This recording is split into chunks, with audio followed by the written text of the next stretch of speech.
खीरथर के पहाड़ी सिलसिले और कच्छों में मूसलाधार बारिशों के बाद नदी नालों में तूफानी। गाज नदी, अंगई नदी, नली नदी और दीगर नदियों में तूफानी आ गई। तूफानी आने के बाद पहले से टूट फूट का शिकार राबिता सड़कें ज़ेर आब आ गई हैं। 50 से जायद देहात का दादू, जूही, भान, सैयदाबाद समेत दीगर शहरों से रास्ता मुनक़ते। सड़कें बंद होने से लोग घरों तक महदूद हो गए हैं।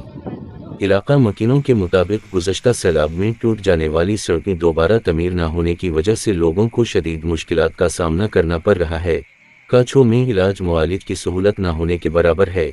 किसी भी अस्पताल में इलाज की कोई भी सहूलत नहीं है। रास्ते मुनक़ते होने की वजह से मरीज़ भी शहरों तक इलाज कराने के लिए नहीं जा सकते। मुंतखब नुमाइंदों और ज़िले इंतज़ामिया की नाक़िस पॉलिसियों की वजह से कच्छों के लोग हर बार अज़ियत उठा रहे हैं।